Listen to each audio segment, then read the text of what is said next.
weeks, isn't it, from tomorrow night, we observe in our way what is, I think, easily the most ancient religious service continuously in use in the history of man. The Passover itself, what is something close to 3,400 years old. The Lord's Supper is, of course, nearly 2,000 years old, but the Passover, of course, goes back well before that. I really wonder sometimes how many people who observe the Lord's Supper, sometimes once a week, sometimes once a quarter, sometimes whenever they get around to it, I really wonder if they have much concept of the origins of it. Where did it come from? What did it mean? What was the original concept? And is there any connection between that original concept and what we do? Because after all, as Paul tells us, the night in which Jesus was betrayed, he took bread and he broke it and he said, "Take, eat, this is my body which is broken for you." Afterward also the cup, and he said, "Here, this is the blood of the New Testament which is shed for you." And that night, Luke tells us that Jesus was keeping the Passover, which is an ancient Jewish festival. A lot of questions have arisen regarding technicalities of calendar and date, but really there are some things far more interesting than that, having to do with this most ancient of Christian festivals, this one which actually reaches all the way back into the Old Testament, and believe it or not, may, in some shadowy types, even be older than the Exodus, if we understand what it really means. Would you like to turn back to the book of Exodus, chapter 12, to the origins of what we call the Passover? Chapter 12, verse 1 of Exodus, the Lord spoke to Moses and Aaron in the land of Egypt, saying, "This month shall be unto you the beginning of months. It shall be the first month of the year to you. Speak you to all the congregation of Israel, saying, In the 10th day of this month they shall take unto them every man a lamb according to the house of their fathers, a lamb for a house. If the household be too small, then he can share with his neighbor next to it. Every man according to his eating shall make your count for the lamb. Your lamb shall be without blemish, a male of the first year. You shall take it from the sheep or from the goats. You're to keep it up until the 14th day of the same month, and the whole assembly of the congregation of Israel shall kill it in the evening or between the evenings. They shall take of the blood, strike it upon the side posts, on the upper door of the houses where they shall eat it." Simple enough, isn't it? You take just a little bit of the blood when you kill the lamb, and you mark the doorposts of your house with it. They eat the flesh in that night, roast with fire and unleavened bread. With bitter herbs they shall eat it. They were told then in verse 10, "Let nothing of it remain until the morning. That which remains until the morning you burn with fire." Now you're to eat it with your loins girded, standing up, your shoes on your feet, your staff in your hand. You're to eat fast. It is the Lord's Passover. "For I will pass through the land of Egypt this night, and will smite all the firstborn of the land of Egypt, both man and beast, and against all the gods of Egypt will I execute judgment. I am the Lord." The blood? Well, the blood is going to be a token for you upon the houses where you are. "When I see the blood, I will pass over you." That's a hymn we probably ought to have in our new hymnal. There's one that goes, "When I see the blood, I will pass over you." Now you read this, and of course we focus in on the Passover lamb being a type of Christ, and the blood of Christ, and all that it means. We spend a lot of time thinking about this. But it is interesting, isn't it, that what God was going to do that night was to kill not all the Egyptians, but the firstborn out of every house of the Egyptians. Why the firstborn? What's the significance of that, or is there any? Is it just his way of getting even with him? Is it just, well, my firstborn son, that's the one I love, and I'm going to take away that son that you love? It says in verse 29, "It came to pass that at midnight the Lord smote all the firstborn in the land of Egypt, from the firstborn of Pharaoh that sat on his throne, to the firstborn of the captive that was in the dungeon, and all the firstborn of cattle," everything.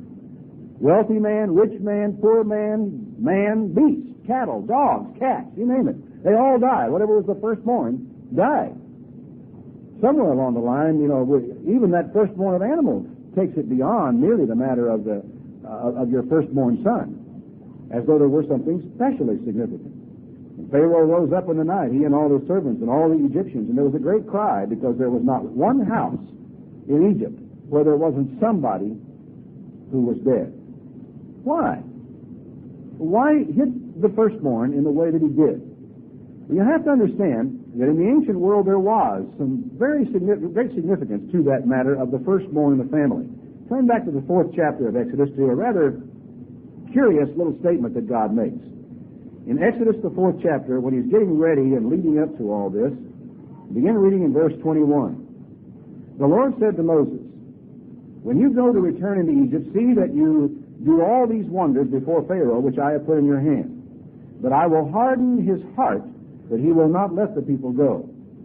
And you are to say to Pharaoh, thus saith the Lord, Israel is my son, even my firstborn. Now, had you noticed that before? In connection with the Passover and the destruction of the Egyptian firstborn?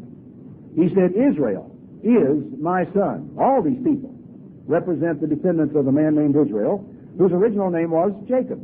His name was later changed to Israel. Israel, or Jacob, is my firstborn, and my son, even my firstborn. Behold, I say to you, let my son go, that he may serve me. And if you refuse to let him go, behold, I will slay your son, even your firstborn. So there is some significance to this choice of the firstborn, but there is a curious little problem in this. Did you notice it? Has it occurred to you? Turn back to the book of Genesis and I'll show you what it is. Because there is a little puzzle to resolve here, which when resolved opens up some new avenues of inquiry. Genesis 25 and verse 19. These are the generations of Isaac, Abraham's son. Abraham begat Isaac, and Isaac was 40 years old when he took Rebekah to wife, the daughter of Bethuel, the Syrian of Padan Aram. Isaac entreated the Lord for his wife because she was barren, and the Lord was entreated of him, and Rebekah, his wife, conceived. The children struggled within her, and she said, If it is so, why am I this way? And she went to inquire of the Lord. And the Lord said to her, 2 nations are in your womb. Indeed there were. Their names were Jacob and Esau. Jacob, whose name would be changed to Israel. 2 manner of people shall be separated from your bowels. The one people shall be stronger than the other, and the elder shall serve the younger. Paul later on will say of these 2 boys, he will say that before they were born, before they had a chance to do good or evil, God, in order that the purpose of election might stand, in other words, to demonstrate that it is his choice, not ours, he said before they were born that the elder would serve the younger. All right? When their days were fulfilled, behold, there were twins in her womb. The first came out red, all over like a hairy garment, and they called his name Esau. After that came his brother out, and his hand took hold on Esau's heel. His name was called Jacob. Isaac was 60 years old when she gave birth to these 2 boys. You see the problem? Jacob was not firstborn. Jacob was second of these 2 boys. Now, true, in prophecy, God had said, the elder will serve the younger, so there was a choice made before they were ever born. But the point is, Israel was not firstborn. Well, why then, when Moses went into Egypt, did he say to Pharaoh, Israel is my son, even my firstborn, and I want you to let him go out of here? Let's read on and see how it develops. The boys grew, and Esau was a cunning hunter, a man of the field. Jacob was a plain man, dwelling in tents. Isaac loved Esau because he did eat his venison, but Rebekah loved Jacob. I think probably not too unusual a circumstance where one parent loves one child and the other loves the other more. Not that they don't love all their children, but there are affinities that develop. Now Jacob sawed pottage, or he boiled up some pottage, and Esau came in from the field and he was faint. And Esau said to Jacob, Feed me, I pray thee, with that same red pottage, for I am faint. Therefore his name was called Edom, or red. And Jacob said, Sell me this day your birthright. Now the word birthright is kind of funny. In English, we come up with it and we say, well, what that means is one's right of birth. It comes from 2 words which we understand. One, right. That is, I have a right to that. I'm able to make a demand upon it. I can make a possession of it. And the other one is birth, that is, of being born. But actually the Hebrew, and when you get over to the Greek is exactly the same way. They do not mean simply right of birth. They mean the rights that go with being firstborn. It is not merely from the word birth and right, It is from the word birth and first. He said, sell me your firstbornship, or your rights of being the firstborn. Now, this tells you right off the bat, doesn't it, that there was something very significant about some certain rights that went to a firstborn son. We learn, for example, that the firstborn son received a double portion of all the things that his father possessed.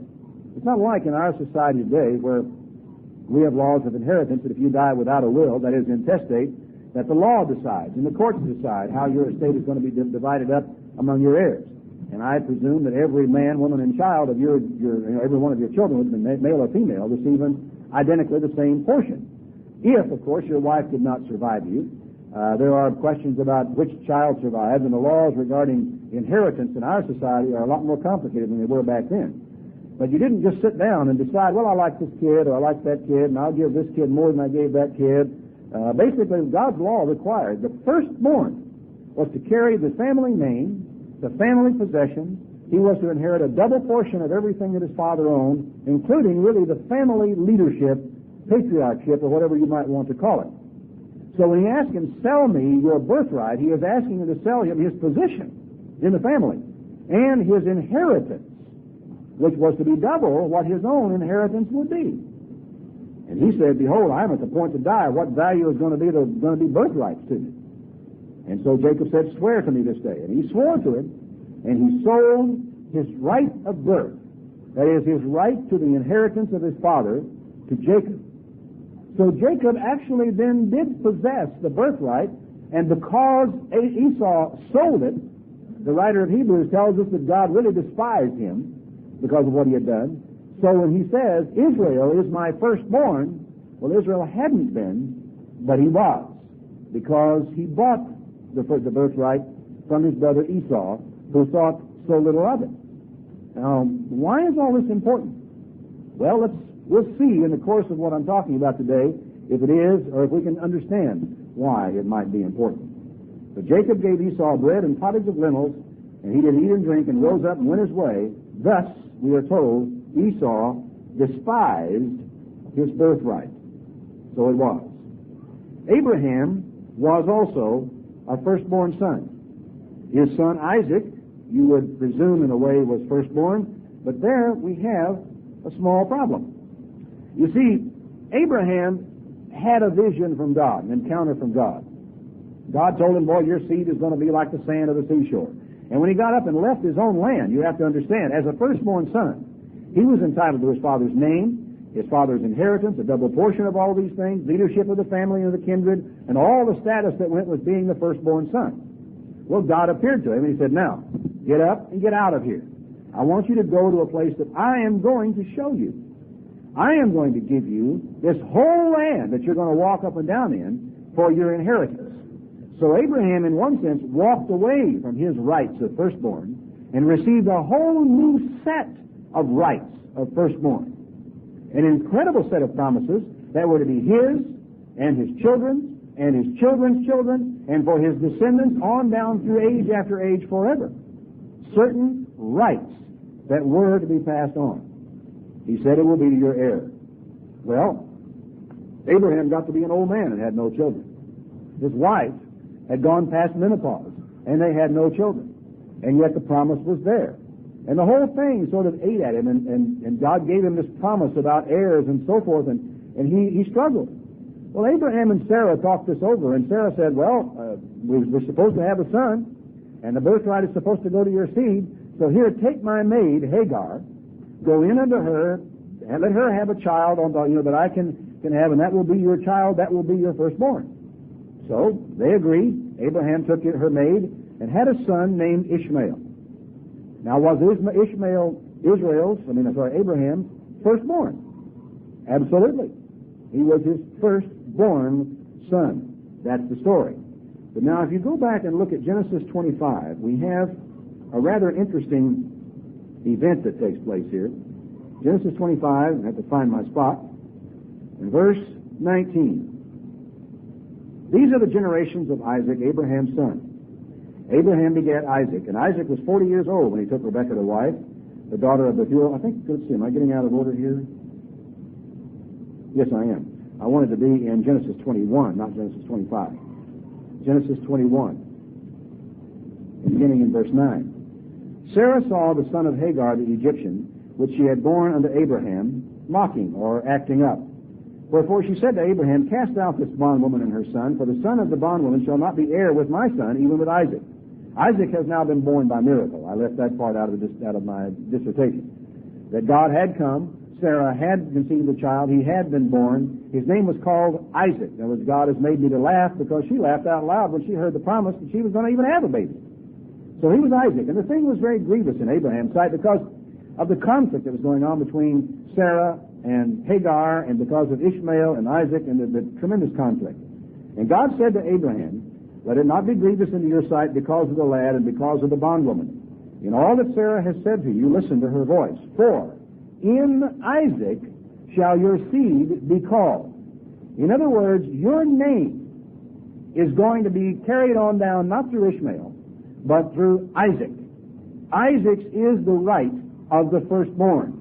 He will receive the name, he will receive the inheritance, he will receive the double portion, he will, all of the things. In fact, he received the only portion that Abraham had to give beyond the small thing that he gave to Ishmael. And he said, of the son of the bondwoman, he said, I will make him a nation because he is your seed as well. But he was moved out of the equation and shoved off to one side. Now notice Genesis 22, verse 1. It came to pass after these things that God did tempt Abraham, and he said, Behold, here I am. And he said, Take now your son, your only son, Isaac. Now we know he was not his only son, he wasn't even his first son. Ishmael was his son, he was the first one. But you see, at this point in time, for God's purposes, for his election, for his plan, for his birthright, as far as he was concerned, Abraham had one son. Abraham's one son was named Isaac. Take your son, your only son, and get you to Mount Moriah and offer him there for a burnt offering upon one of the mountains which I will tell you of. Now the story of Isaac is well known to all of us. How that Abraham took his son, loaded an ass with the things he needed, went across to Mount Moriah, went up and found the spot, built an altar, built a fire, and was all ready with a knife in his hand when an angel stopped him and substituted a ram in place of his firstborn son. Now, whether you realize it or not, the roots of the Passover go all the way back to here. Not just to that moment when God, came down and said, Let my firstborn go, let Israel go, or I'm going to kill your firstborn. Because you see, on the night of the Passover, there was a substitution made for the firstborn child. The substitution was a lamb of the first year without blemish. It was killed and its blood was put on the doorposts of the houses. This lamb was in the place of the firstborn son of every one of these households. Well, at this point in time, a ram is placed in substitution for Abraham's firstborn, only born son, at least as far as this plan that God is working out is concerned. The origins of the Lord's Supper and of the Passover go back at least this far.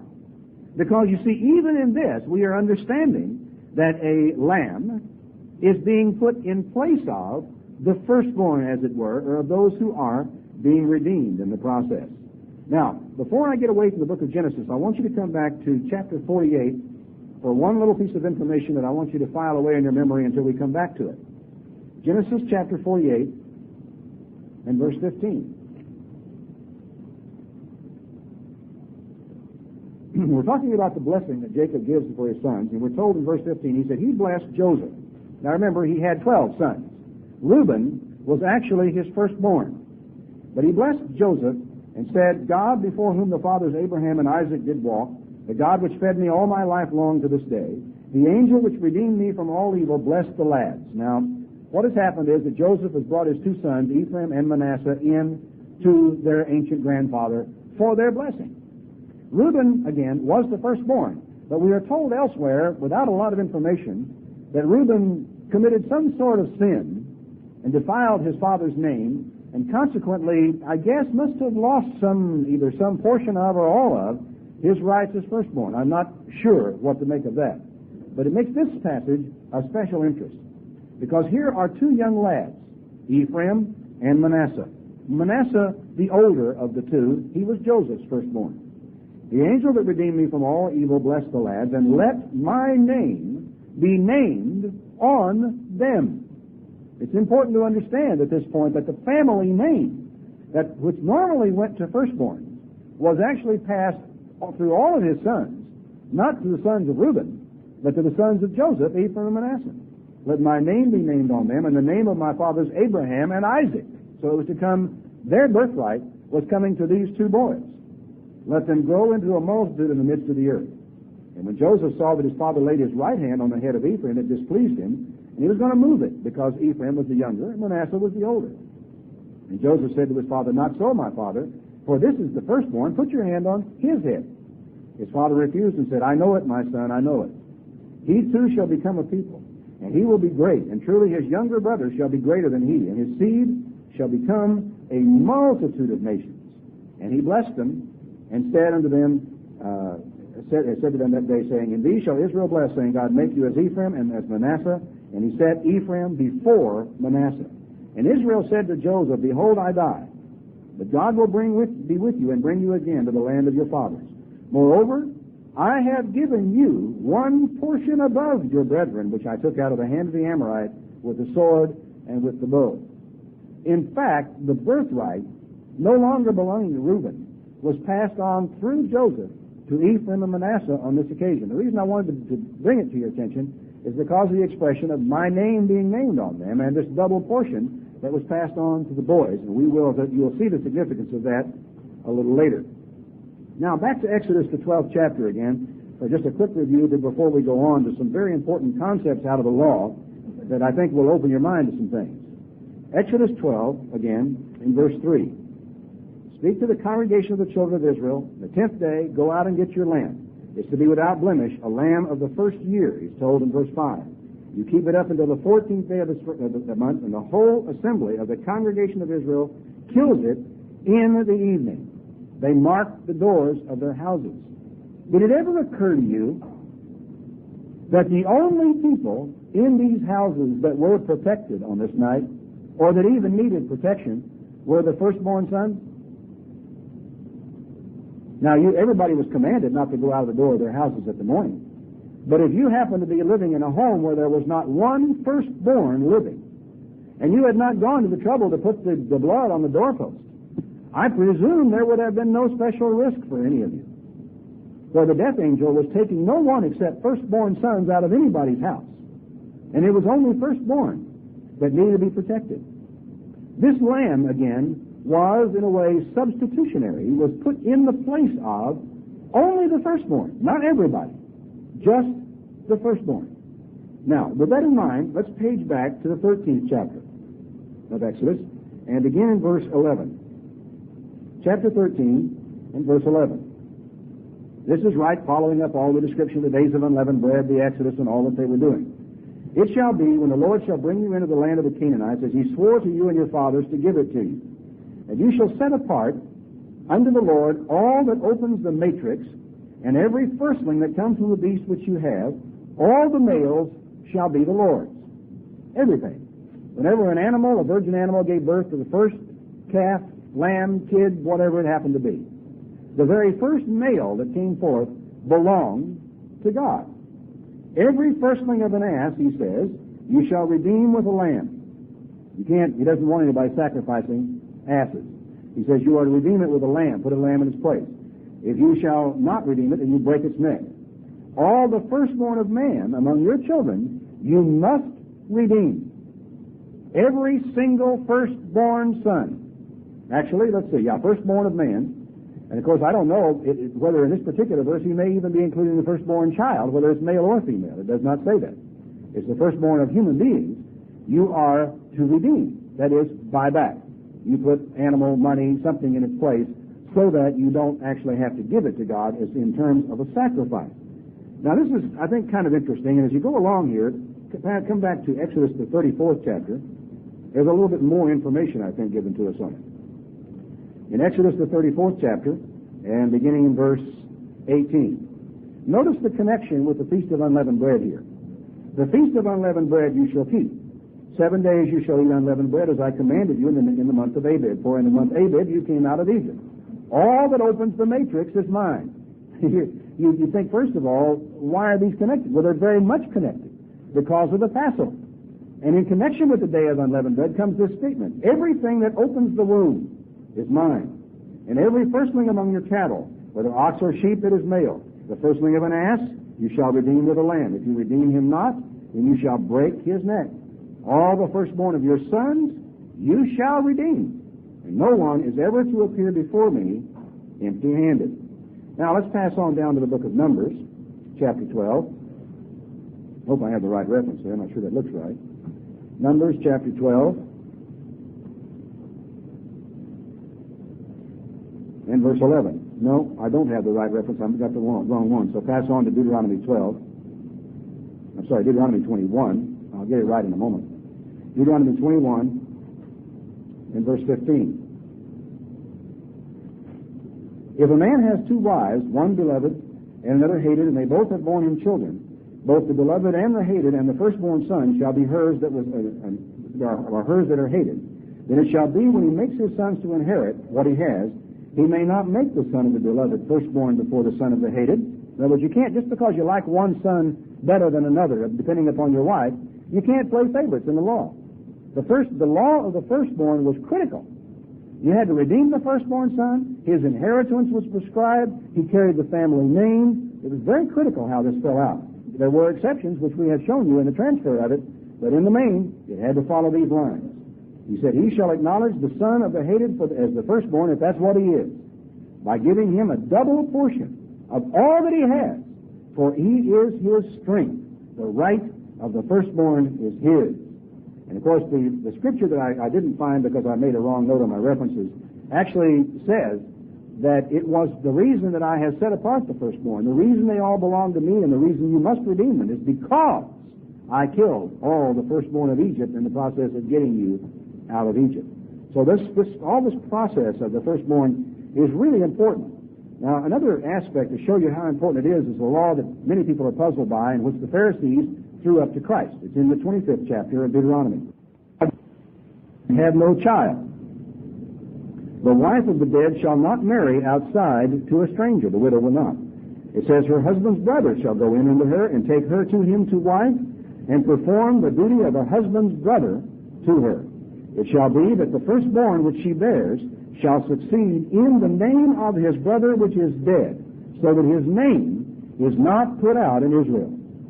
In other words, the inheritance, the rights, the possession, the primogeniture, that is the right of firstborn, all this has to be passed on, even to the extent of doing something you normally would never think of. And that is that a man's brother actually goes in his place so that a child will be raised not in his own name, but in the name of his brother. One of Judah's sons refused to perform this kind of responsibility and was killed because he refused to do it and would not. It's older, by the way, considerably older than what you read right here in the book of Deuteronomy, this question of firstborn and this type of right. Now, turn back to the book of Revelation, the New Testament. I want to start connecting some of this up in a New Testament sense to the Passover with what it means to us. In the 14th chapter of the book of Revelation, verse 1, here's the old 144,000, the belabored, beleaguered, talked about, misunderstood 144,000. Well, I want to tell you something about them maybe you didn't know. It said, I looked, and the Lamb stood on Mount Zion, and with him 144,000, having his Father's name written in their foreheads. Who has the Father's name named on it? The firstborn. He's the one who receives the name. He's the one that has the inheritance. He's the one that gets the double portion. He's the one through whom the lineage of the family follows. And you know, in ancient times, that is under Israel's law, once the land was divided to families, it could not be sold off forever. You could not sell it in freehold. Every 50th year, it returned back right into the lineage. And this is why the birth of children and firstborns and the record of who they are and the family name is important. Because in the 50th year, all land returned to the family name. And there's a reason for that transcends any piece of ground you ever saw. Something I think that maybe we have not understood as we might have. The land could not be disposed of. It always was secure to the family name. He said they have their father's name written in their foreheads. And I heard a voice from the heavens like the voice of many waters and the voice of a great thunder, and I heard the voice of harpers playing with their harps. They sung as it were a new song before the throne, before the beast and the elders, that no man could learn that song, but the 144,000 who were redeemed from the earth. Who has to be redeemed? Firstborn children have to be redeemed, have to be brought back.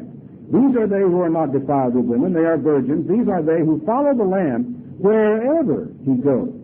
They were redeemed from among men, being the first fruits unto God and to the Lamb. Now, were all these firstborn children out of family, or were they firstborn in the sense that Isaac was firstborn, or that Joseph's children were made firstborn because of God's blessing, because of his intervention, because of something else that might have taken place? Now, with this in mind, I want you to turn back with me to Hebrews, the 12th chapter, to a very fascinating passage, and one that I dare say you would relatively rarely connect to the Passover. But there is a connection, as you will see. In Hebrews, the 12th chapter, and beginning in verse 14. Follow peace with all men and holiness, without which no man shall see the Lord, looking diligently lest any man fail of the grace of God, lest any wood or bitterness spring up defile you, and thereby many be defiled. Lest there be any fornicator or profane person like Esau, who for one morsel of food, one crude meal of very ordinary food, sold his birthright. And again, the Greek word is a combination of birth and first, not birth and right. He sold his right of firstborn. For you know how that afterward, when he would have inherited a blessing, he was rejected, for he found no place of repentance, though he sought it carefully with tears. You are not come to the mount that might be touched, or that burned with fire, or unto blackness and darkness and tempest, and the sound of the trumpet and the voice of words, which voice they that heard entreated them, that the word should not be spoken to them any more, for they could not endure that which was commanded. If so much as a beast should touch the mountain, it should be stoned or thrust through with a dart. And so terrible was the sight that Moses said, I exceedingly fear and wait. Now you haven't come to that, he said. What have you come to? You have come to Mount Zion, to the city of the living God, the heavenly Jerusalem, an innumerable company of angels, and the general assembly, that is, general church, of the firstborn that are written in heaven.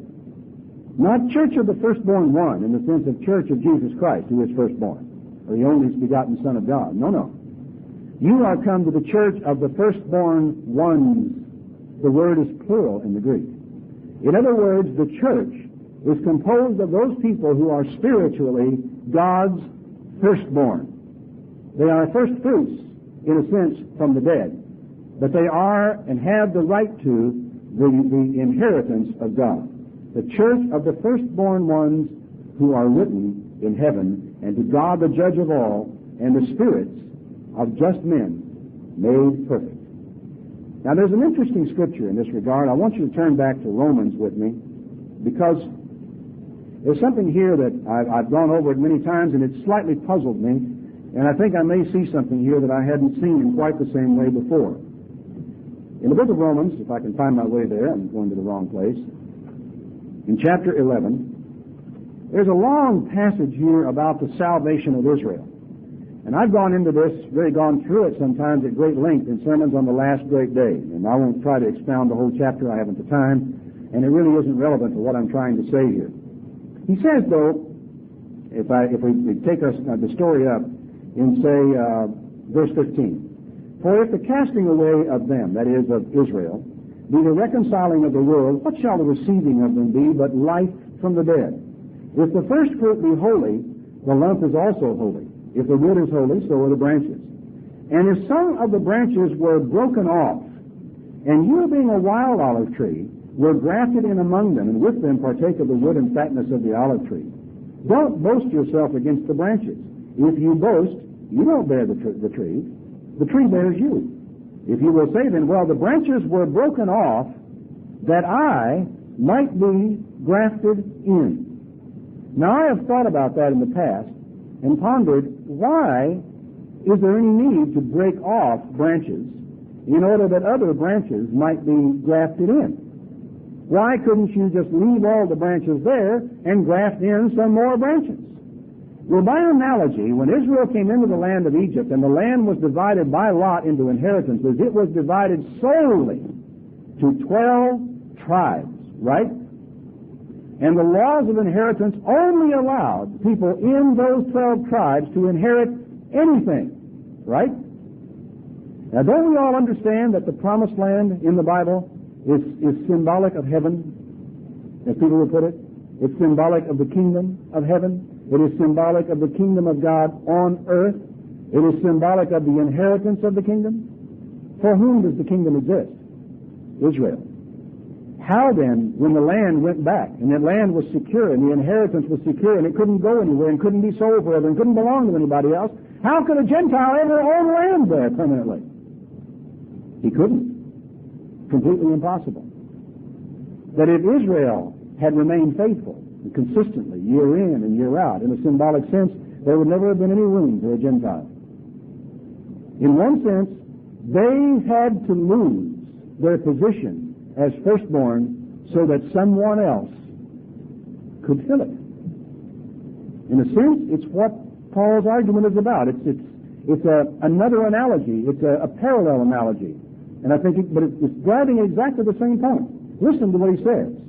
He says, because of unbelief, they were broken off, and you stand by faith. Don't be high-minded, but fear. For if God spared not the natural branches, take heed that he also not spare you. Behold, therefore, the goodness and the severity of God.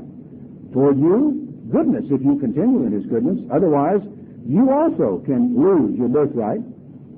And they also, if they abide not still in unbelief, shall be grafted in. For God is able to graft them in again. If you were cut out of the olive tree, which is wild by nature, and were grafted contrary to nature into a good olive tree, don't you think they could get back? Sure. But listen, I don't want you to be ignorant of this mystery, lest you should be wise in your own conceits. Blindness, in part, is happened to the children of Israel until the fullness of the Gentiles be come in. And so all Israel shall be saved.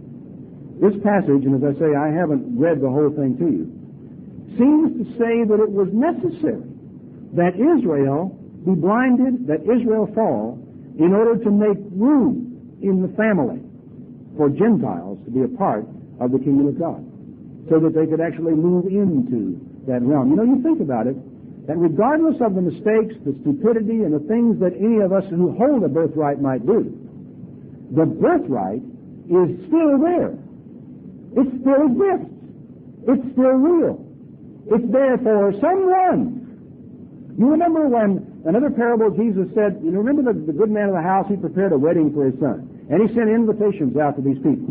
And they began to make excuses. And he said, well, I've married a wife. And another man, I've got some cattle. I've got to go prove them. Well, I've got this thing to do. The guy got madder by the minute when he started hearing all these excuses. He said, all right, I want you to go out to the highways and the byways, and I want you to fill every seat in this room.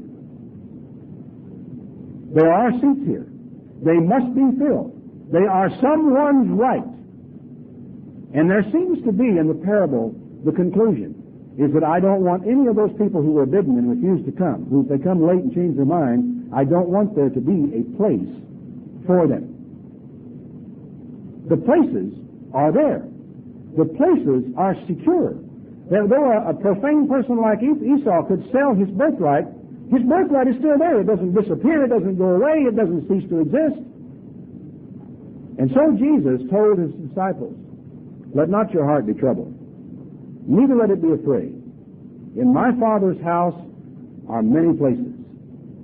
I go to prepare a place for you. And that place is secure.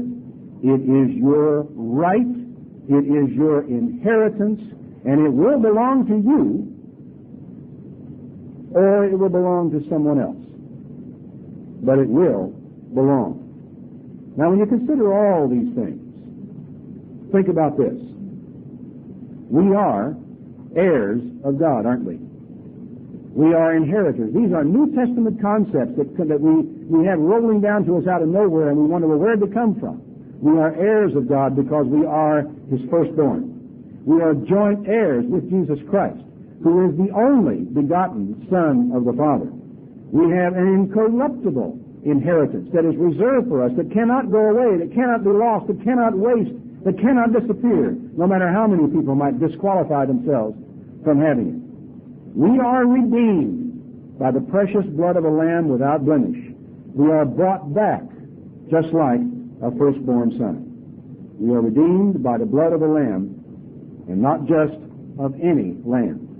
And maybe you see that little image of John the Baptist, who is standing waist deep in the Jordan River baptizing people. And he's been putting people under the water, and he looks up and he sees a man walking down the bank. And he looks up, that man is Jesus. Turns to his disciple and he said, "Behold, the Lamb of God that taketh away the sin of the world." We call him the Redeemer.